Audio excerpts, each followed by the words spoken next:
Hoy tenemos el libro cuarto de la Gaia Ciencia, ya el penúltimo, ¿no? Y el último del año 82. Entonces la ponencia de hoy, a partir del libro cuarto de la Ciencia Jovial, corre a cargo de Sergio Antoranz. La ponencia se titula Esquinoide Jánico o Eterno Retorno. Entonces, decir simplemente que Sergio Antoranz, que lo habréis visto por aquí seguro, es un colaborador muy asiduo del seminario Nietzsche Complutense. Tiene el grado en Filosofía por la Complutense, también realizó allí el máster de Filosofía y es miembro, como ya digo, desde que se fundó del seminario nuestro, ¿no? Es colaborador, en la actualidad, colaborador honorífico del Departamento de Filosofía 4 en la misma universidad y está realizando su tesis doctoral sobre la recepción de Nietzsche en el pensamiento español y en la literatura española bajo la dirección del profesor López Molina.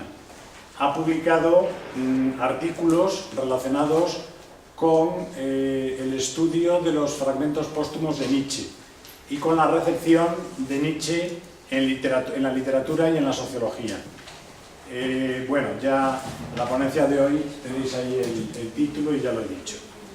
La réplica a Sergio Antoranz va a correr a cargo en esta ocasión de Catalina Badea, una reciente adquisición del seminario, espero que duradera, es lo que queremos todos. Es licenciada en Filología Inglesa, con máster en Estudios Literarios en la Complutense.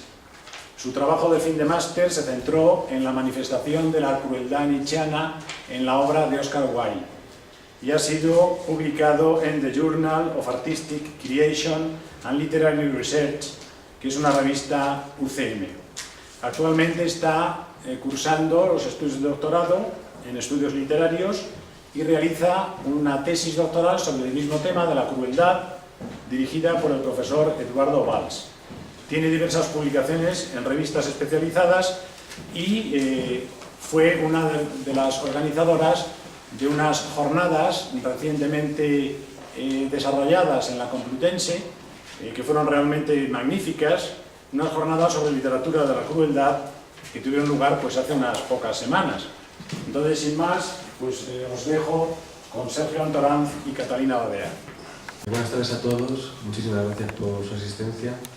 Gracias también al profesor Mariano Rodríguez por una vez más la confianza depositada en mí, también al coordinador, profesor Oscar Tejido, y también por supuesto a Catalina que se ha atrevido aquí a replicar algo que ha sido compulsivo y que tiene mucho mérito porque el texto que recibieron de 28 páginas es bastante compulsivo y lo que voy a hacer hoy aquí, mi tarea va a ser un poco defenderlo, sintetizarlo y aparecer lo que considero los puntos clave para entender este libro cuarto que según podemos leer en la correspondencia de Nietzsche en torno a las cartas de 1882, es el libro Sanctus Januarius, así titulado, es el libro que más le interesaba a Nietzsche, era el libro que más le interesaba y que más hemos visto que sus amigos, sus allegados, lo leyeran, ¿no?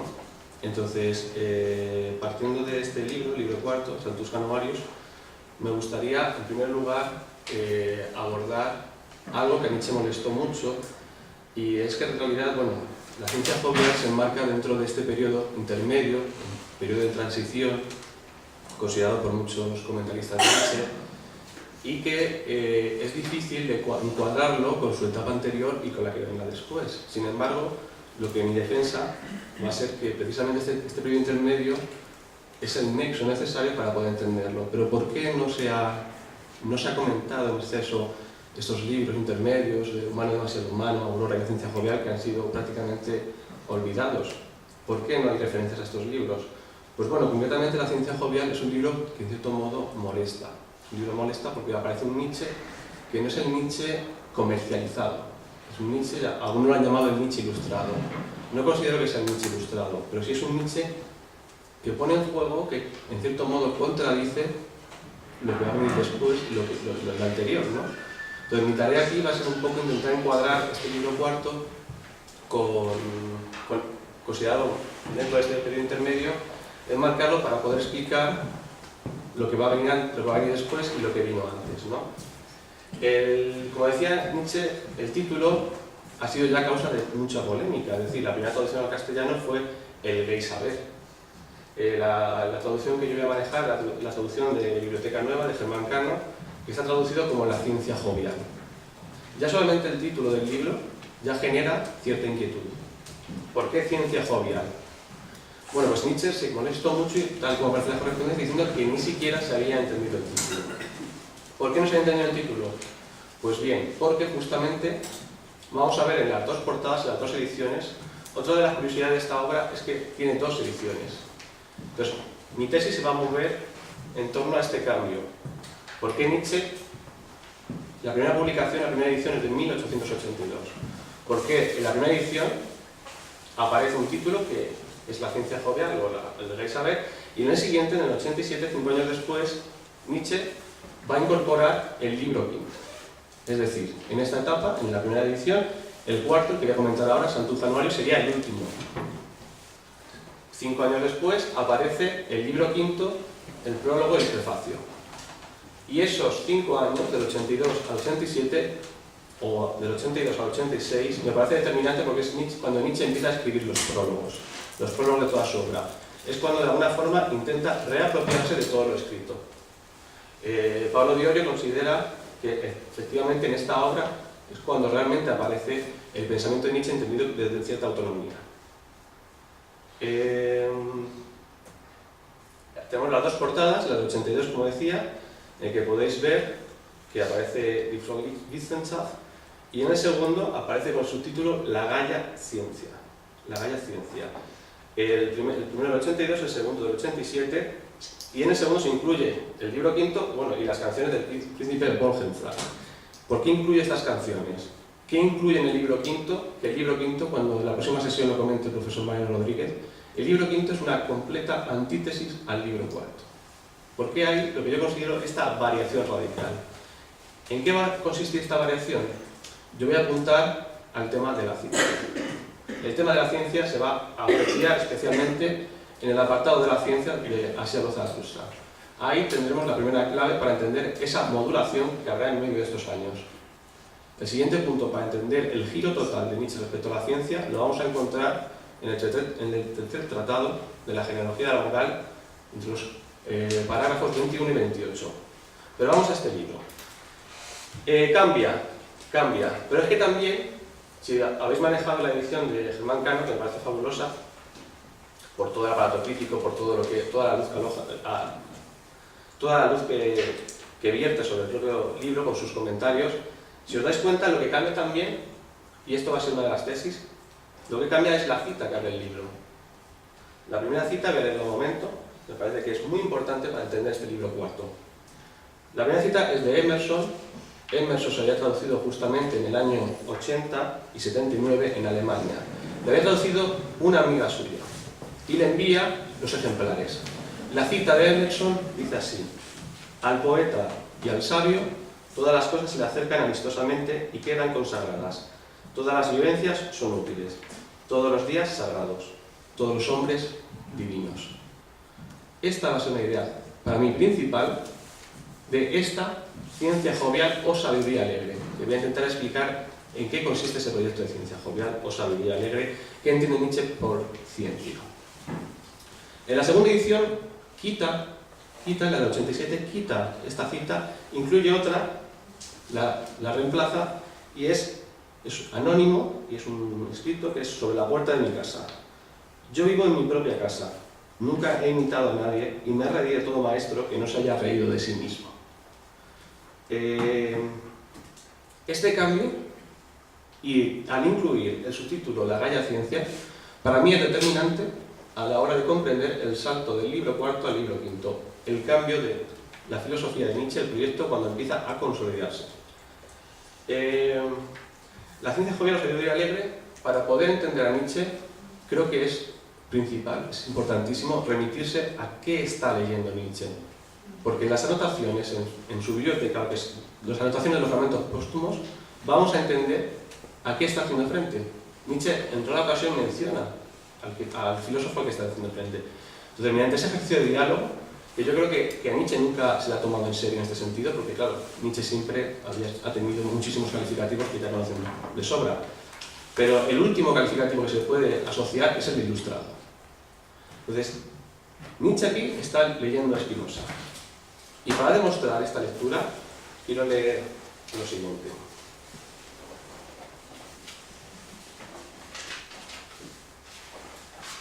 En primer lugar, vamos a ver en el aforismo 276 esta expresión que es completamente espinosista. Quiero aprender cada vez más a ver la belleza existente en la necesidad de las cosas. Ver la belleza en la necesidad de las cosas. Para entender la idea de la belleza en Nietzsche, vamos a remitirnos a un fragmento póstumo del mismo año, del año 81, en el que va a definir lo bello. Aparece lo bello, dos puntos, y escribe lo siguiente. Bello, cada uno llama bello a lo que es la expresión visible de lo que le resulta agradable, provechoso, o a lo que despierta el recuerdo de ello, o habitualmente aparece asociado a ello. La belleza como lo provechoso, o lo que aparece asociado a lo que produce ese provecho. Lo dejamos aquí y recuerden esta frase, la belleza existente en la necesidad de las cosas. En el 277 después dice que la tarea más alta de la filosofía será el cuidado de la razón y del bien. Claro, esta imagen también nos choca, ¿no? Nietzsche, el antimoralista, como él describe en los últimos libros, el cuidado de la razón. ¿Por qué Nietzsche quiere cuidar de la razón cuando muchos comentaristas, los que realmente desde el mundo de la filosofía se la ha considerado irracionalista, que a mí me parece un absurdo? Pero vamos a intentar defender esto para acercarnos a lo que él va a intentar, o la interpretación que queremos defender aquí hoy, de por qué la ciencia jovial, por qué el título de este libro, y por qué Santos Januarius, por qué el libro cuarto. Dice, me llena de felicidad contemplar que los hombres en nada piensan menos que en la muerte, pero me gustaría hacer algo que ellos sintieran 100 veces más atractivo, el pensamiento de la vida. El pensamiento de la muerte, esto está completamente parafraseado de una de las proposiciones del libro cuarto de la Ética de Spinoza. El hombre libre no piensa nada menos que en la muerte. Y Nietzsche dice, quisiera hacer más atractivo el pensamiento de la vida. Spinoza dice, al pensar en la muerte, lo que estamos pensando es en la vida. Y en este proyecto de ciencia, Spinoza y Nietzsche, para mí, siguen la misma intención. Voy a intentar desarrollarlo. Por otro lado, como he dicho, aparece en la portada la cita de Emerson, y Emerson, en el libro que digo, los New Essays, publicados en el año 81 y 79, encontramos la traducción del inglés al alemán como frothy. Dice, todas las cosas saludables son alegres. Nietzsche tenía subrayado este fragmento en su biblioteca, en el libro que le pasó su amiga. Todas las cosas que se encuentran a nuestro paso continuamente nos causan provecho. Si vamos también cuando comienza el libro que llama Mi felicidad, un aforismo muy cortito llama Mi felicidad, escribirá Nietzsche: desde que me cansé de buscar, aprendí a encontrar. Desde que un viento me plantó cara, navego con todos los vientos.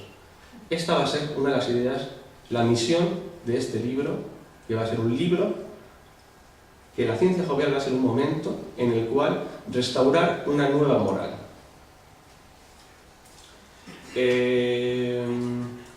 Para defender esta idea, vamos a llegar después a ello, vamos a ver por qué este libro, La ciencia jovial, va a dar lugar a una nueva moral, a un proyecto de moral nuevo.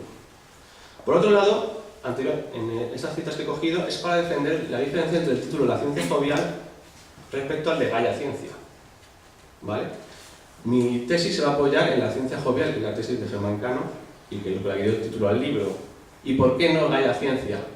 Porque considero que La ciencia jovial, el título, y lo voy a explicar después, está haciendo referencia del libro 1 hasta el 4.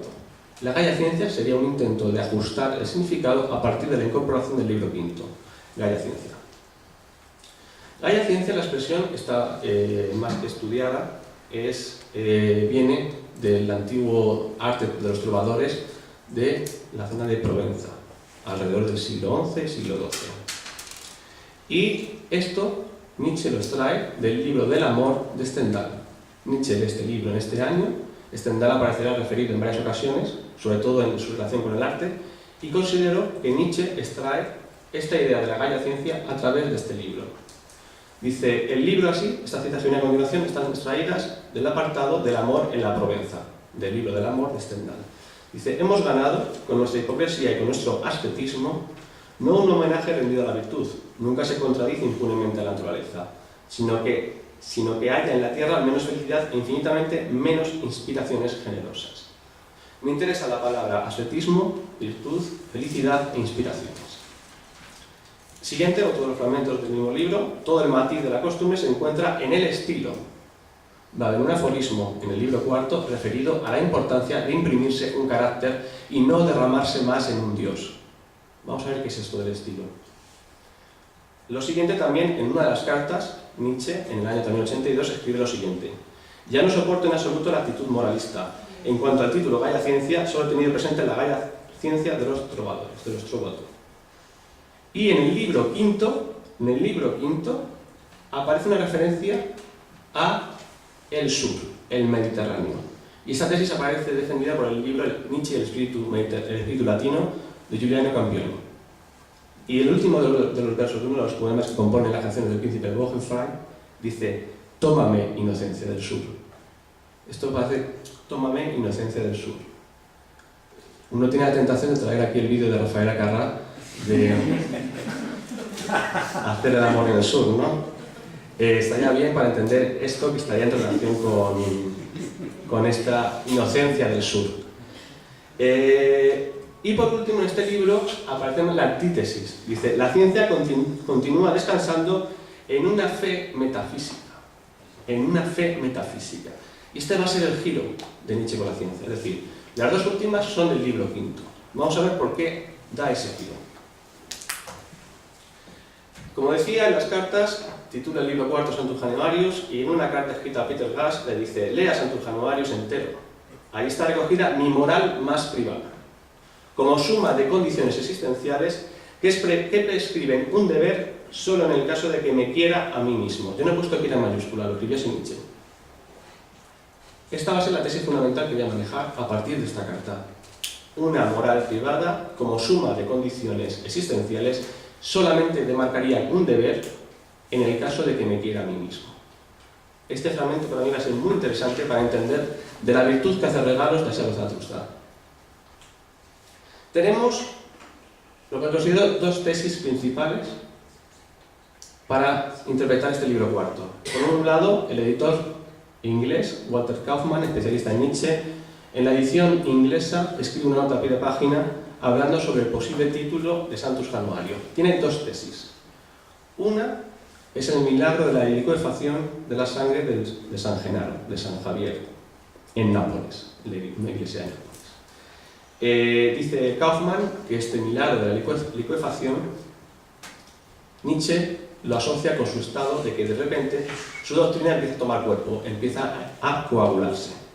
Por otro lado, Nietzsche escribe una carta, no la ha traído para no introducir tantas cartas, dice: el tiempo en Génova en enero es el auténtico milagro de Sanctus Januarius. Y me interesa enero como momento en que la mirada se polariza. Estamos en enero, todos hemos asistido a la canción de My Way en Nochevieja, la de Mecano también, donde hay que hacer obligatoriamente balance. Se mira atrás, los malditos mensajes de WhatsApp que se copian y se pegan, todos haciendo un balance de... Y esto es un espíritu bifronte, es un espíritu jánico. El dios enero viene del dios Jano. El dios Jano es el dios de la puerta, el dios del umbral, el dios que tiene un rostro bifronte, que mira hacia el futuro y hacia el pasado. Por eso considero que este libro va a ser un libro bifronte. El libro cuarto va a ser un libro bifronte y por eso me interesa la interpretación de Jano, de Sanctus Januarius, referida por supuesto a San Genaro, pero también a esta deidad, a partir de la cual voy a construir el libro cuarto como un rostro bifronte del dios Jano, el dios que mira hacia el porvenir pero que mira al pasado. ¿Por qué? Porque este para mí va a ser el punto clave para entender el eterno retorno y la asociación de Nietzsche entre la ciencia y el arte. La segunda tesis, no menos importante, también atractiva, de Giuliano Campioni, dice que San Genaro es un santo pagano que vivió en un estado semi-animal dominado por la sensación de presente. También quiero traer esta tesis para apoyar lo que hoy aquí intentaré defender. Aquí tenemos una representación de Santos Januarius y para poder abrir ya el comentario que voy a hacer sobre este libro, lo voy a dividir en 4 bloques. 4 bloques, quizá 5. El primer bloque va a ser la crítica a la herencia de una moral que no nos pertenece. Segundo bloque va a estar dedicado a la ciencia. Tercer bloque va a estar dedicado al arte. El cuarto, a la nueva moral y al eterno retorno. Para entender este libro cuarto, hay que ir al prólogo del ensayo de autocrítica que Nietzsche vierte sobre el nacimiento de la tragedia. Allí dice lo siguiente, y me parece que va a ser la clave de esta moral bifronte, de este proyecto de ciencia jovial, de conocimiento alegre, de sabiduría alegre, que va a pretender, pues lo siguiente, considerar la ciencia con la óptica del artista y el arte con la óptica de la vida. ¿Qué significa esto? Es lo que voy a intentar comentar y esto aparece en el ensayo de autocrítica del nacimiento de la tragedia.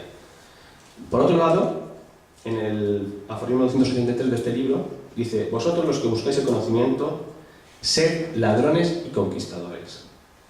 Sed ladrones y conquistadores, mientras no podáis ser soberanos y poseedores.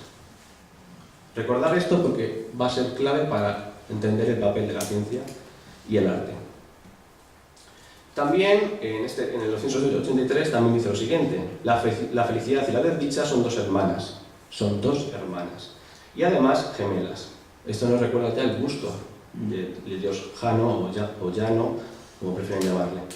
Que crecen al lado de la una de la otra, o que, como sucede con vosotros, cuando están juntas, empequeñecen. Como sucede con vosotros cuando están juntas, empequeñecen. Esto es muy importante. ¿Por qué empequeñece estos dos rostros? ¿Cuándo? ¿Y a quién está diciendo? Con vosotros. Vamos a ir viéndolo. Nuestra herencia moral. Uno de los temas que aparece en el libro cuarto es el desprecio de sí. Y esto nos va a recordar a la carta que he mencionado, la de una moral solamente en el caso que me quiera a mí mismo. El primer papel de la ciencia jovial, el primer papel de una ciencia, va a ser restituir el amor a sí mismo. Ese amor que ha sido extirpado por una serie de mecanismos, lo vamos a intentar describir, que nos han quitado lo más valioso, han infravalorado nuestro propio deseo de estar vivos. El desprecio de sí es una de las herencias principales. Junto a ese desprecio de sí, también va a estar dos o tres componentes que están íntimamente ligados con la religión judeocristiana. Por un lado, el altruismo y por otro lado, la compasión. Aparecen aquí comentadas y Nietzsche dirá que la compasión parece una idea sacada del infierno. ¿Por qué la compasión va a ser una idea sacada del infierno? Y por qué el altruismo. Nietzsche dirá en uno de los fragmentos póstumos: el altruismo no se ha visto una idea más absurda que esta. ¿Cómo voy a ser incapaz de amar a otro si no me amo a mí mismo? Es más, amar al prójimo como a sí mismo es imposible, es una tarea que no se puede elaborar. No puedo salir de mi cuerpo, no puedo amar a otro como a mí mismo. Y en el caso de que lo logre, lo que estoy haciendo es una devaluación de mi propia voluntad. Estoy cediendo mi poder. Así a los adultos va a ser un ejercicio de esa reconquista. Y lo que Nietzsche llamará la virtud que hace regalos. Ha sucedido la desvalorización de lo más valioso. Se condenan, nuestra herencia también, se condenan los impulsos. Los impulsos son malvados. Los impulsos son malvados. ¿Qué quiere decir esto con que los impulsos son malvados? Vamos a un fragmento póstumo también de este año, del 81, en el que dice lo siguiente: el mundo es lo que podemos conocer. En lo que podemos conocer es la actividad de nuestros propios nervios, nada más. Todo lo que podemos conocer son nuestros nervios. Y aquí se considera que esos nervios, esos impulsos, son malvados. Otra de las cosas del desprecio de sí es el pesimismo. ¿Cuál es la fuente de nuestro pesimismo? Precisamente el no poder amarnos. Esa va a ser la fuente del pesimismo, que es a la vez la fuente del pesimismo en el conocimiento, que ya aparece protagonizado por Schopenhauer. ¿Qué ocurre con esa ausencia, ese altruismo, ese no quererse a sí mismo?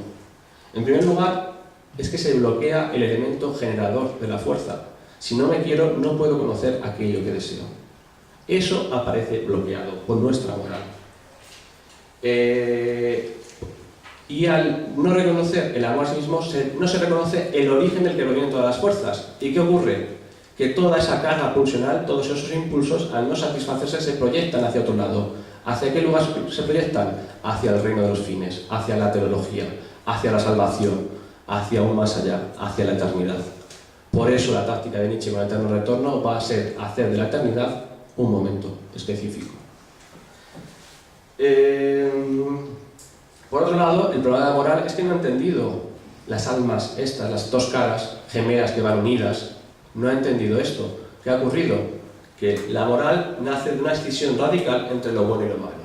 Nietzsche va a trabajar sobre el origen de lo bueno y lo malo y de por qué esta división categórica entre lo bueno y lo malo, cuando realmente parece que la naturaleza y nosotros mismos no somos como las películas del western norteamericano, donde el malo tiene la cara de malo que te mueres y el bueno pues es un hombre debido al deber, a la ley, ¿no? Como en la película esta de ¿quién mató a Liberty Balance, ¿no? Que aparece el hombre de... Muchas gracias. Aparece pues, el kantiano, el típico kantiano de esta película, que va al viejo este y aparece el malo malvado y pues es muy interesante ver el oeste para ver cuáles son nuestras categorías morales. Pues bien, ni somos tan buenos como Kant y Liberty Balance, ni somos tan malos. Entonces, vamos a entender la moral más allá de este flujo ambivalente. Por otro lado, ¿qué es eso de ofrecer una moral con costumbres duraderas? Es como si fuera un decálogo donde uno debe recurrir para establecer quién es el hombre justo, quién es el hombre bueno, quién es el hombre virtuoso, cuando, dirá Nietzsche, cada momento, cada circunstancia requiere de un nuevo valor. ¿Qué es eso de cortar las cabezas para decir todos somos iguales, todas las circunstancias se pueden emitir juicios morales independientemente de la persona, de la circunstancia, de los impulsos a los que está obedeciendo? Esto va a ser otro de los puntos importantes y que va a decir Nietzsche: estamos en todo momento obedeciendo a un tirano. Y lo dirá en este fragmento en el 195. Por otro lado, toda moral atenta contra el conocimiento. ¿Qué es el conocimiento? La invariabilidad del carácter. ¿Qué es conocer? Pues ver que continuamente estamos cambiando. Yo ahora mismo me está creciendo la barba. Y claro, el conocimiento es muy importante. O sea, dar identidad es muy importante. Imaginaros por un momento que yo me cruzo un semáforo ahora mismo, me paro a Guardia Civil y dice: oye, perdón, es que usted se va a saltar, tengo que penalizarle. No, es que yo no soy yo, soy otro. ¿No? Esta tesis que junta aquí Nietzsche, ¿no? Siempre somos otro.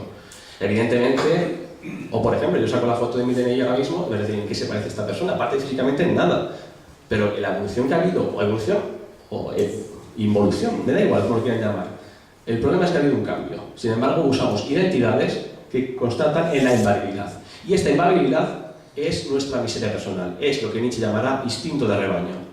El ser incapaz de reformular o de crear, por eso va a venir el papel del arte. Si somos incapaces de crear nuestra propia tabla de valores, realmente que estamos descubriendo nuestra falta de personalidad, nuestra miseria personal. Y así dirá Nietzsche: el rigor de tu juicio moral puede mostrar tu miseria personal. ¿Pero qué es la moral?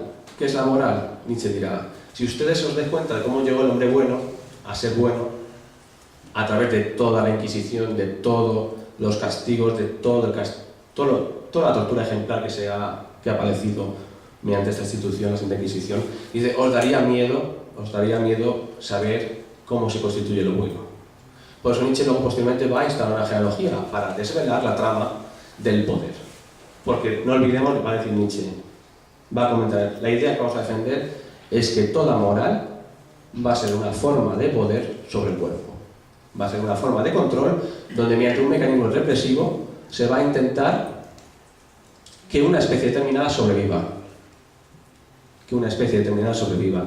Y esto es muy interesante, por ejemplo, verlo en la película Ágora, donde aparecen las primeras sectas cristianas, los parabolianos, que están constituidas pues, por eso, que intentan, como no tienen acceso a la polis, no tienen acceso al espacio vital, no tienen acceso a la guerra, no tienen acceso a todo aquello que ennoblece, van a generar un contramundo a esto.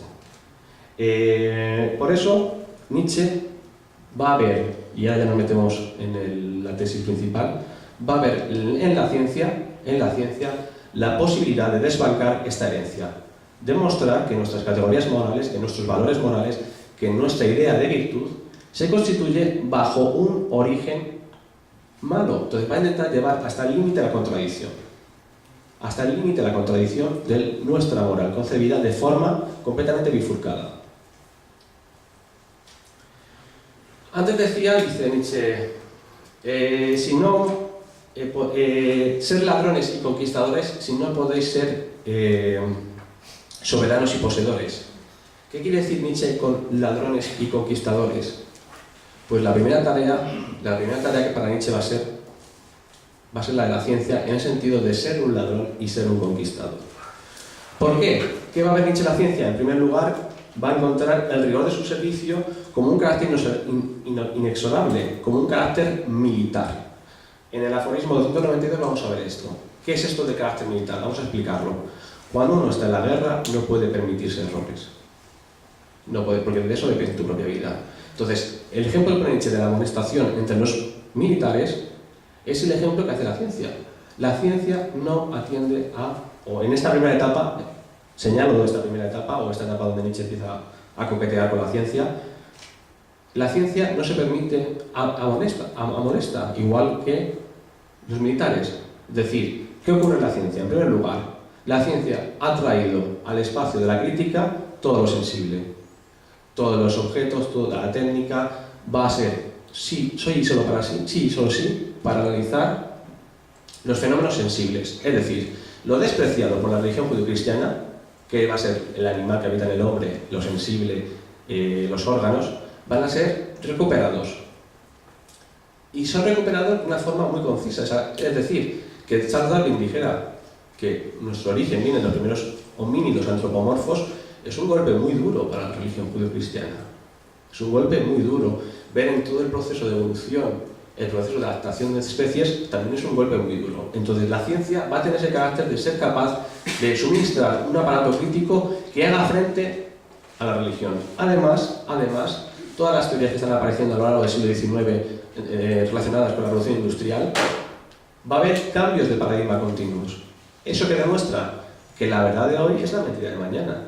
Vayamos a los médicos, ¿no? Están prohibidos cada 2x3 una cosa y su contraria. No, el aceite de oliva es malísimo para la salud, eso es un atentado. El vino es malísimo. Y ahora resulta que un análisis de la universidad cualquier universidad, me da igual, ha demostrado que tomar 2 copas. ¿Qué quiero decir con esto? Quiero decir que la medicina, la ciencia, relativiza el valor absoluto de la verdad. Y esto es lo que le va a interesar a Nietzsche. Otra de las cosas importantes de la ciencia es que no desperdicia nada. Todo debe entrar en el procedimiento de la constatación de las variables. Cualquier invariable puede tirar abajo un proyecto científico. Por lo tanto, hay que atender a todas las variables. Ese carácter minucioso, ese rigor, tanto en lo grande como en lo pequeño, va a ser una condición importante para recuperar el análisis sobre nuestros hábitos. ¿Qué ocurre? Dirá Nietzsche. Observe a una persona en su rutina cotidiana, en lo que no es capaz de observar, en lo que no es capaz de sorprenderle. Ahí veremos su cobardía. Y es que la moral va a ser una forma de cobardía. El inscribirse en una serie de preceptos morales va a demostrar tu miseria personal, tu falta de rigor. Entonces, la tarea del conocimiento, de esta sabiduría alegre, va a ser en el heroísmo de ser capaz de romper la rutina. Dirá Nietzsche, vivir peligrosamente. Vivir peligrosamente. Por eso no es extraño que caiga el fenómeno de la guerra. Cuando uno va a la guerra, bueno, yo no he ido a la guerra, por supuesto, pero en la novela, en la literatura de la guerra, es curioso, por ejemplo, leer a Jung, leer, por ejemplo, también, hay un libro, a mí no me gusta nada este escritor, pero el libro me gustó mucho, El pintor de batallas, de Pérez Reverte, y que trae mucho Heráclito, este libro, y dice que en la guerra, cuando uno está esperando, como un francotirador, cuando uno está esperando en una base, dice, uno se convierte especialista de las cosas más pequeñas. Allí, en el matorral en que estaba escondido, había una navaja de afeitar. Durante 8 horas miré esa navaja de afeitar, me convertí en especialista. La ciencia, al igual que en la guerra, no puede caer en procesos rutinarios. Ya digo que esta será la primera idea de la ciencia que luego Nietzsche va a refutar, pero mantengamos esta idea de la ciencia como aparato bélico. Por otro lado, es muy interesante lo que dice a continuación, que va a ser la ciencia como Prometeo. Dice, ¿qué ha descubierto la ciencia? Que el universo es moralmente neutro. que el universo es moralmente neutro. No tiene presupuestos, luego va a decir lo contrario. Luego va a decir lo contrario. Pero en este momento está diciendo que la ciencia no tiene presupuestos. ¿Qué ha descubierto la ciencia? La ciencia es como Prometeo. Ha robado el fuego a los dioses y se lo ha dado a los hombres. Lo que no sabe es que el fuego es un invento humano. Y este carácter de creación de valor, los valores que está creando la ciencia ahora mismo, va a ser el papel fundamental que Nietzsche va a asociar con el arte. La ciencia destruye valores y va a dar la posibilidad de generar otros. La naturaleza no tiene ningún valor, fuimos nosotros los que se lo regalamos. La virtud que hace regalos es este amor propio, es decir, ¿cómo voy a poder amar la vida si no logro amarme? Pues en este carácter, Nietzsche va a ser un defensor del egoísmo, el egoísmo como principio moral. Dices que incluso los actos altruistas seguimos respondiendo secretamente a nuestros impulsos, porque no podemos salir de nuestro cuerpo. Dice, y Nietzsche va a decir lo más interesante sobre la ciencia a continuación. La ciencia hace de la conciencia moral objeto del saber. Y esto va a ser lo más interesante, cómo se gesta nuestra conciencia moral. Y esta va a ser la tarea de una ciencia alegre. ¿Por qué va a ser alegre? ¿O por qué va a ser jovial? Froglicht. ¿Por qué? Vamos a ir viéndolo. ¿Por qué va a ser alegre? Luego, otra de las cosas interesantes son las vivencias como experimento científico. Dice, tomemos nuestra vida como un experimento científico. ¿Qué significa un experimento científico? Llevar la materia hasta los límites. A ver cómo se comporta. Hacer de la vida un experimento científico. Seamos, dirá, nuestras propias cobayas. Y por último, uno de los aforismos más interesantes será el de Viva la física, que es el que me he detenido más en comentar en el texto. Dice, esta frase escalofriante que a menudo ha sido malinterpretada y que han criticado a Nietzsche de contradecirse, de ser contradictorio, a mí no me parece nada contradictorio, me parece que está siendo sumamente claro en su intención. Y dice, tenemos que ser físicos para ser creadores. Tenemos que ser físicos para ser creadores. ¿Por qué Nietzsche dice esto? Pues bien, en primer lugar, este aforismo, el 365, Nietzsche empieza diciendo que cada uno es para sí mismo el más lejano. Y esta va a ser la parábola de la distancia. ¿En qué va a consistir la ciencia? La ciencia va a ser un mecanismo capaz de retrotraerse, como se ha retrotraído el evolucionismo, las teorías naturalistas, retrotraerse en el tiempo, es decir, fijaros en Hano, mirar hacia el pasado y observar lo más importante, el origen de nuestro juicio moral, es tomar la conciencia moral como objeto de saber. Ahora bien, ¿cuál es el problema? Que la filosofía ha negado el origen. La filosofía ha sido, fijaos en lo que está haciendo Nietzsche con este rostro jánico, con este rostro bifronte, con este rostro esquizoide, porque mira a ambos lados, vamos a decir ahora al otro lado. ¿Qué está intentando hacer? Desquiciar la mirada de la filosofía. La mirada de la filosofía, y lo más importante, la mirada de nuestra acción moral, siempre ha sido teleológica, siempre ha sido hacia los fines, siempre lo hemos mirado hacia la recompensa. Ser bueno es una forma de hacerse con el botín.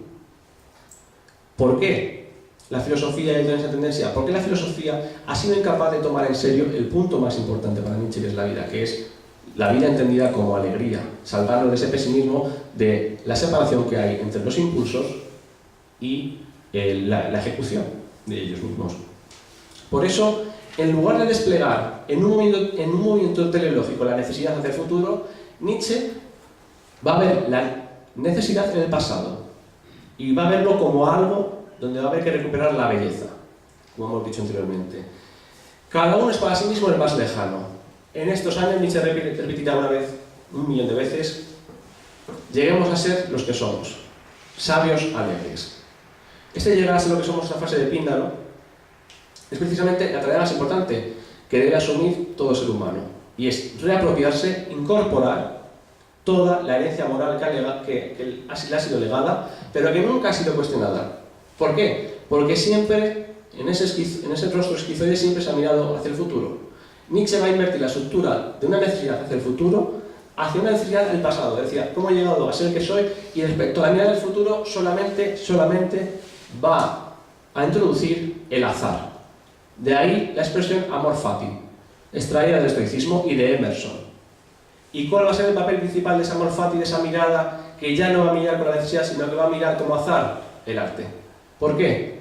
Porque en el arte toda necesidad es evanescente. Cuando uno comulga, cuando uno siente afectos, cuando uno empieza a llorar de forma que se desvanece, cuando uno siente alegría, cuando siente fusión, sabe que eso es precario. El arte es precario. Una canción que nos produce una emoción suprema, de repente pasa el tiempo y nos produce náusea.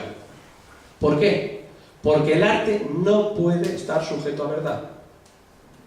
Y en el arte se refleja, el artista es un egoísta. Si ustedes hablan con artistas, son seres megalómanos, son seres insoportables, sobre todo los músicos. ¿Qué hace el artista? Está ensimismado. Pues Nietzsche lo que está intentando hacer es una moral desde el ensimismamiento, desde el constituirme como un ser humano en el cual pongo mi principio genealógico no en la herencia, sino en el conocerme de una forma que va a ser corporal, instintiva, impulsiva, donde todos los fenómenos culturales se reducen en última instancia a fenómenos físicos. Hay que ser físicos para ser creadores. Hay que analizar el movimiento, dice Nietzsche en este aforismo del 365. El movimiento es imperceptible en un caso. Es decir, yo hoy me salgo de aquí, cedo el paso a la puerta a alguien, es un caso concreto, es imperceptible. Ahora bien, ¿por qué esa conducta moral? ¿Por qué mi juicio? ¿De dónde viene? ¿A dónde va? Hay que retrotraerse, hay que analizar los juicios morales. Esa va a ser la táctica, pero para analizarlos hay que ver la ley del proceso, que va a ser el proyecto de la genealogía. Ver la ley del mecanismo, no el momento concreto. No decir, esta persona ha pegado un pisotón y se ha reído, este ser es un descabellado, es una persona malvada, es una persona horrible. Vamos a ver por qué me ha pisado y se ha reído, vamos a ver qué ha pasado ahí. Entonces, vamos a hacer un análisis que hasta ahora no se ha efectuado y esa va a ser una moral solamente en el caso de que me quiera a mí mismo. Por otro lado, cuando nosotros decimos esto es justo, cuando decimos esto es justo, tiene una prehistoria. Y el nunca haber reflexionado sobre ello dice mucho sobre ti mismo. Por otro lado, ¿por qué debo escuchar ese lenguaje de la conciencia? Ese lenguaje de la conciencia que está incrustado en nosotros, el policía interior. ¿Por qué debemos escucharlo? Pues Nietzsche dirá, debemos ser ladrones y conquistadores. Solamente así podremos recuperarnos. Luego está la mirada hacia el futuro. La mirada hacia el futuro. ¿Cuál es la mirada? La del arte. En la que una persona, después de haber analizado todo ese proceso, consigue liberarse. Recordemos la tercera parte de la genealogía de la moral, cuando Nietzsche dice que los artistas han sido hasta ahora ayudantes de cámara de la moral. ¿Por qué los artistas han sido ayudantes de cámara? Está refiriendo a Wagner. Porque el arte no se ha emancipado de ese proceso moral. Todo arte, todo buen gusto, ha pasado por el rodamiento de las costumbres. Liberémonos por un instante de las costumbres. Ahora bien, esto que no nos lleva a engaño, Nietzsche no estoy diciendo que Nietzsche esté antimoralista ni que niegue las costumbres. Las costumbres y la moral tienen un papel muy importante. Posibilitar una respuesta cuando hemos perdido el aparato, la respuesta instantánea de los instintos. Hemos perdido la fuerza de nuestros instintos y damos respuestas adaptadas en un marco cultural. No se trata de que no haya moral, se trata de hacer nuevas tablas de valores y lo más importante, que tenga esa mirada jánica, que el bien y el mal, que la verdad y la falsedad no estén desarraigadas. No estén desarraigadas. Dice Nietzsche, la importancia de una dieta. Hay que tener una dieta. Nietzsche dice, necesitamos una filosofía de la nutrición. La importancia de la dieta es precisamente, dice, a nadie se le ocurriría comer todos los días pescado. A nadie se le ocurriría comer todos los días carne. Sí, se trata de una moral que tenga un carácter dietético a tales estados de ánimo, tales ciudades, a tales estados de ánimo, tales obras de arte. Es decir, hacer una moral que sea capaz, que sea adaptativa, que sea capaz de generar, que sea creativa, que sea donde el ser humano sea soberano y poseedor. La tarea del arte aparece por primera vez en el nacimiento de la tragedia, donde dice que el arte es esa lucha, ese heroicismo de la horrible salida del sireno, ¿no? La vida, la existencia, no tiene sentido, el arte se encarga de donar sentido.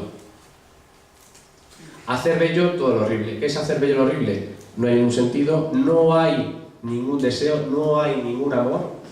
Vamos a proveernos justificaciones para amar, para hacer de este mundo que no tiene sentido, que no viene con un sentido dado. ¿De acuerdo? El cristianismo nos presta un sentido, pero ese sentido tiene un interés, que es desposeernos de nuestra propia fuerza. Y aquí va a aparecer el pensamiento de la voluntad de poder. Muy bien, vayamos a la horrible sabiduría del silencio y comencemos a ser artistas, pero artistas como médicos.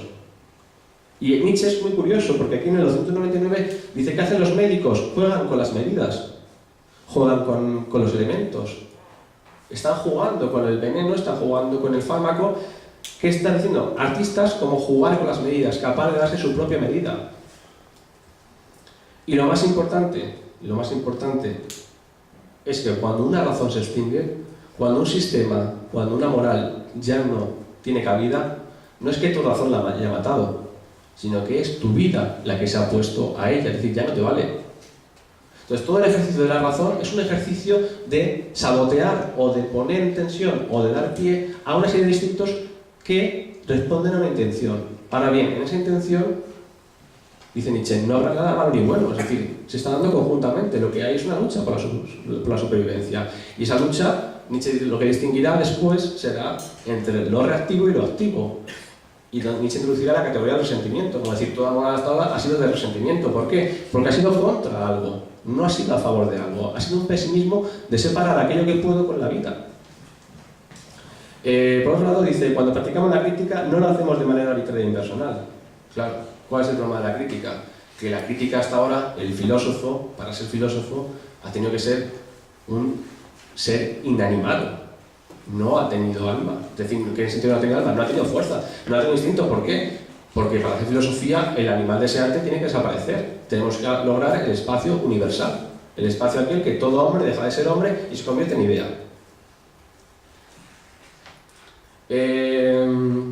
Cuando he dicho antes la necesidad de la moral, Nietzsche va a proponerla. Incluso en este aforismo, en el 288, Nietzsche dirá: pensar un mundo sin moral sería para mí un exilio, sería para mí mi Siberia. Parece que está haciendo referencia a Napoleón, ¿no? Cuando en su intento de ir hacia Siberia perdió todo. ¿Qué quiere decir esto? Que no tener moral es perder la cabeza, porque recordemos el cuidado de la razón, la necesidad de una razón. No podemos vivir sin razón, no podemos vivir a merced de los instintos. ¿Por qué? Porque nuestras comunidades necesitan del pacto, necesitan del contrato. Ahora bien, ¿qué ocurre? Que hay que reconocer el principio genealógico de ese pacto, reconocer todo lo que se ha ocultado y no caer en el radicalismo de reconocer categorías binarias que dividen al hombre. Miremos el mundo con la mirada jánica, con el dios bifronte. Nietzsche hablará de la importancia, como he dicho antes, de imprimir el estilo al carácter en el 290. Por otro lado, dice que toda moral tiene que ser secreta, es decir, no tiene que estar expuesta. Toda moral tiene que ser secreta, es decir, no puede ejemplificarse, aunque Nietzsche hablará de una moral heroica, hablará de un modelo de moral, pero lo que uno se da a sí mismo... Les informamos que a las 7:30 en el auditorio tendrá lugar el encuentro entre Loquillo y Jota de los planetas.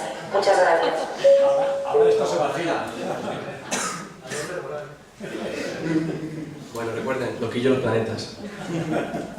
Pues hay que vivirse un estilo como el flequillo de Loquillo, ¿no? Un tupé algo Elvis. Imprimir estilo al carácter.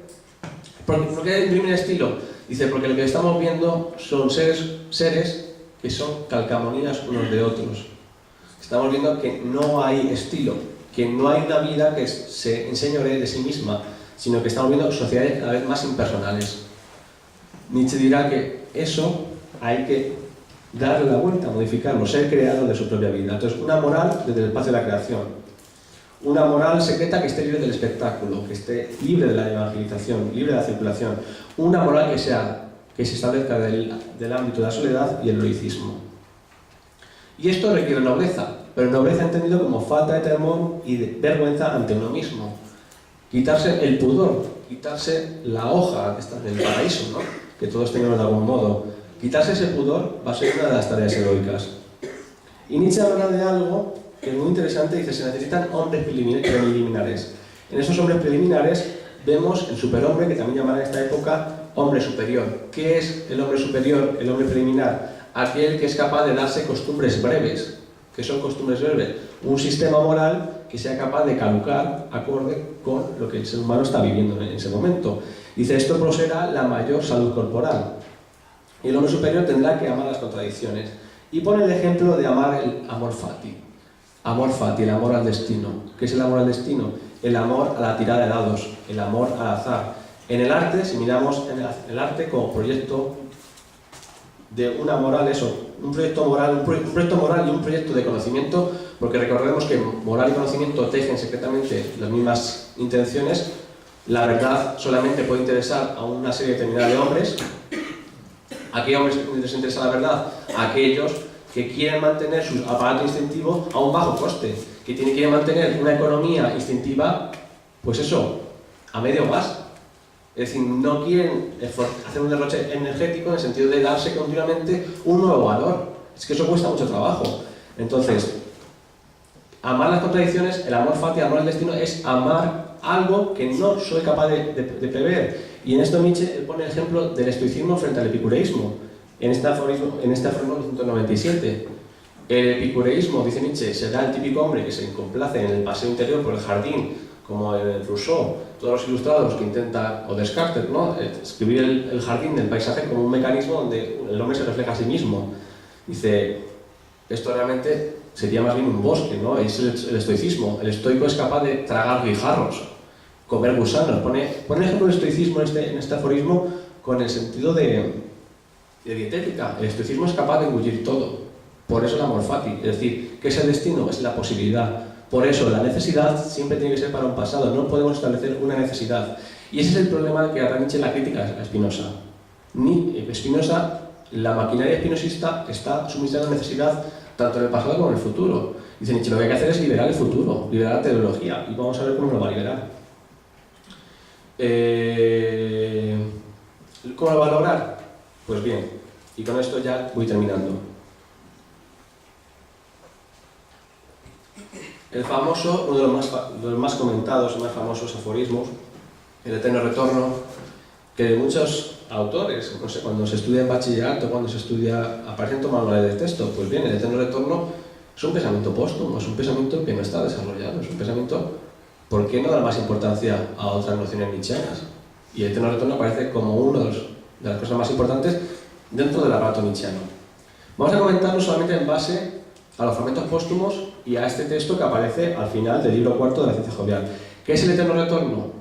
Entiendo el eterno retorno como una síntesis de ese mecanismo bifronte de, mediante el aparato de la ciencia, elaborar una crítica capaz de constituir una moral que reconozca que todo el origen de nuestras funciones morales son de origen animal, que el animal se metamorfose con la moral. Por eso Nietzsche dirá, hablar de moral solamente aquellos que estén acostumbrados al comportamiento de los animales. Entonces, por un lado, podemos optar por la táctica, y esta es la pregunta de esta ponencia. ¿Esquizoide jánico? ¿Incorporar dos miradas al mismo tiempo? ¿O eterno retorno? Vamos a ver qué supone el eterno retorno, porque a la vez, al mismo tiempo cumple la misma función. El problema es que luego la ciencia dejará de aparecer en Nietzsche. Criticará a la ciencia de estar con presupuesto, de tener una fe metafísica, del ascetismo. Nietzsche criticará a la ciencia todo lo que critica a la metafísica y a la religión judeocristiana y a la moral. En un primer momento ve a la ciencia como libre de presupuestos y como un aparato crítico capaz de deshacer toda nuestra tradición. Pero va a cambiar. Y cuando cambia, creo que va a ser a través de la introducción del eterno retorno. ¿Por qué? Porque el eterno retorno va a ser la forma más sencilla, la forma más intuitiva, digamos decir, una forma demagógica y pedagógica de sintetizar la intención del rostro jánico. Vamos a ver por qué.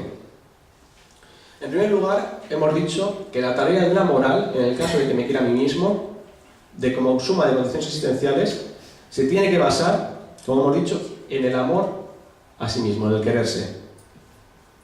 Pero claro, ¿cómo no vamos a querer si estamos bañados de un pesimismo existencial? ¿Por qué estamos bañados de un pesimismo existencial? Porque hay una gran distancia entre mi voluntad y la representación. Entonces, por eso hay que ser artistas. Pero antes de ser artistas hay que ser físicos, hay que ser científicos. Cuando en la primera tragedia aparece la horrible sabiduría del sileno, mejor te hubiera valido no nacer, mejor te hubiera valido morir pronto. Esta expresión va a ser superada por esta idea del eterno retorno. Si en un primer momento, en el nacimiento de la tragedia, aparece la horrible sabiduría del sireno de más te valiera haber muerto, más te valiera no haber nacido, aparece el arte como elemento liberador. Nietzsche trae a Dionisio y a Apolo como elementos liberadores que también son jánicos, si nos fijamos. Ahora bien, esta horrible salida del sireno va a ser superada de otro modo. ¿De dónde nace este aforismo? ¿Cuál es su diálogo? ¿Con quién está dialogando? He traído a dos autores. Por un lado, Schopenhauer. Este texto pertenece a Parejo y Paralipómena, donde Schopenhauer plantea la siguiente pregunta, o el siguiente mandato. Vayan a aporrear en las puertas de las tumbas y pregunten a los muertos si quieren volver a nacer. Sacudirán la cabeza con un movimiento de rechazo. Esta es la frase de Schopenhauer. Vamos con la frase de Leopardi. Leopardi tiene un cuento corto que es una especie de diálogo socrático entre un transeúnte y un vendedor de almanaques. El vendedor de almanaques, una cosa muy normal, ¿no? Las cosas que se preguntan normalmente cuando uno va a comprar el pan. Dice, ¿repetirías a vivir toda tu vida tal y como lo has vivido? Pues esto es lo que plantea el vendedor de almanaques o transeúnte. ¿Volverías a vivir tu vida tal y como lo has vivido? Dice, sí, me gustaría volver a vivir, ¿por qué no? Y la segunda pregunta que le plantea, y esto es una actitud socrática, dice, incluso si tuvieras que volver a vivir esta vida tal como ya la viviste, sin la más mínima diferencia, exactamente con todas sus alegrías y sus penas, comparémoslo con el aforismo que aparece en el Consejo Jovial. Al final...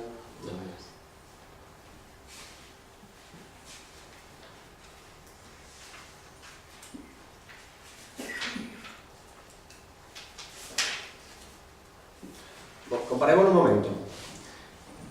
La pregunta de Leopardi, del vendedor de almanaques, incluso si tuvieras que volver a vivir esta vida tal como la viviste, sin la más mínima diferencia exactamente con todas sus alegrías y sus penas, aquí ya el transeúnte dice, no, por favor, eso sería un calvario. Claro, yo estaba seleccionando las alegrías, no repetir la vida, iba a hacer todo lo correcto. ¿Por qué quería volver a vivir? Para salvarme del error. Claro. ¿Qué ocurre si repetimos la vida con nuestras alegrías y nuestras penas? Leamos el final, cuando ya empieza el incipit tragoedia. ¿Quieres repetir esto una vez más e innumerables veces más? Esto gravitaría sobre tu acción como el peso más pesado, pero también, qué feliz tendrías que ser contigo mismo y con la vida, para no desear nada más que esta última y eterna confirmación y sanción. Imaginemos por un instante que repetimos la vida. Que repetimos toda nuestra vida, pero con todas nuestras alegrías y todas nuestras penas. ¿Qué ocurriría? Que viviríamos de un modo en el cual intentaríamos afirmar que convertirnos en creadores, afirmar nuestra propia vida, nuestro propio estilo, o sea, que si son errores, que sean nuestros errores. Por eso, en el Eterno Retorno he enumerado una serie de posibilidades que están relacionadas, pero no son, digamos que no son exactamente las mismas que aparecen con el rostro jánico de la ciencia y del arte. En primer momento, ¿qué está intentando hacer Nietzsche? Esta va a ser la interpretación que voy a intentar desarrollar acorde con todo lo que he dicho anteriormente. Primero, ¿qué intentaba Nietzsche? ¿Qué intentaba hacer Nietzsche? Estaba intentando recuperar e incorporar la historia. Pero otro proceso posible es liberar al instante de su historia y su finalidad. ¿En qué sentido lo liberamos? Si no tenemos pasado, no tenemos moral. Entonces, una vez que liberamos la mirada al pasado, es decir, aquí se contrapone, la intención es la misma, se contrapone al rostro orgánico. Pero ¿qué ocurre? Que si liberamos la historia y la finalidad, nos quedamos en un presente. Y ese presente vamos a intentar hacer aquello que nos conmueve, aquello que realmente deseamos. Segundo, el fin profana cada cosa. Es decir, instaurar una moral, una filosofía, al introducir el Eterno Retorno, lo que está intentando es introducir una filosofía sin totalidad. Por eso, eliminamos el fin del fatalismo, del sentido último, de intentar dar un sentido último a nuestras acciones. No, nuestras acciones tienen que estar regidas por una moral de costumbre breves. Esto, como diría Deleuze interpreta el Eterno Retorno como esa maquinaria, una especie de lavadora que centrifuga todo lo reactivo y lo saca hacia afuera. Pues claro, ¿qué ocurriría? Que la fuente de nuestro valor no sería reactivo. ¿Por qué? Porque necesitaríamos la afirmación. Al afirmarnos, al darnos un carácter, al imprimir un estilo, estamos desechando todas las fuerzas reactivas.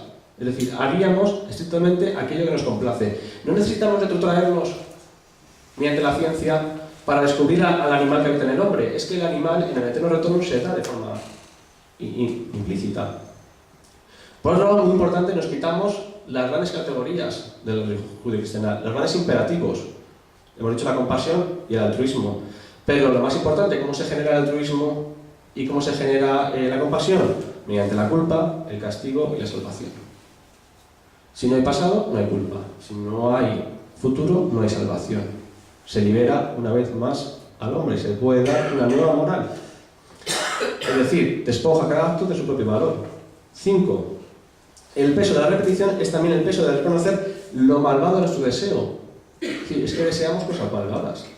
Es que deseamos, como decía Elena Poniatowska, cuando vino a recibir el Cervantes el año pasado y este año ha vuelto a la Complutense para recibir el honoris causa, decía Elena Poniatowska en la conferencia que dio en el Paraninfo de Filosofía, decía, y recuerden, sean un poco malos, los malos siempre dan más que hablar, son más divertidos.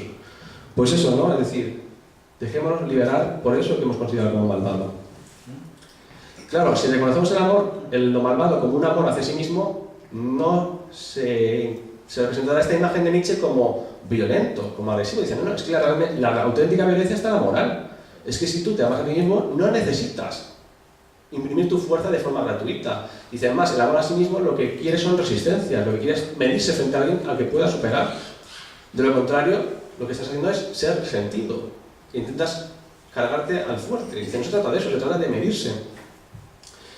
Por otro lado, devolver al devenir toda su inocencia. Claro, si hemos extinguido la culpa, viene el amor fati, viene la inocencia, lo del sur. Quiero volver a la inocencia del sur. Todo no debe legitimarse como momento absoluto, sino como una acogida a la arbitrariedad. De ahí lo que Nietzsche establece como la tirada de dados. Se me abre Jano, se me abre Enedo como una tirada de dados. Una moral sin medios es un acto de amor. Sin finalidad desaparece la transitoriedad. Claro, en el momento en que vivimos ese eterno retorno, esa situación de eterno retorno, ¿qué ocurre? Que no tenemos conciencia del tiempo lineal agustiniano. ¿Qué ocurre? Que nuestra concepción del tiempo es una concepción estrictamente cristiana. Si eliminamos la finalidad, desaparece nuestra sensación de transitoriedad. Luego, por otro lado, en el momento en que aparece el eterno retorno, aparecen dos actitudes morales frente al destino. Aquellos que ante la tristeza de lo perdido aman la nada, lo que dice en la genealogía moral, el hombre prefiere amar la nada a no amar, de ahí nuestro nihilismo, de ahí nuestra decadencia. Dice, claro, amar la nada es una actitud reactiva. Prefiero amar la nada que amar algo que yo pueda dar valor. Y luego, por otro lado, aquellos que ante la pérdida hayan la posibilidad de volver a crear, de incorporar la pérdida como momento que deviene, eso, dice Nietzsche, serán los hombres preliminares, esos serán los hombres superiores, esos serán los hombres capaces de dar una tabla, una creación que estimule, que vuelva a la voluntad toda su potencia. Bueno, pues muchísimas gracias y paso la palabra a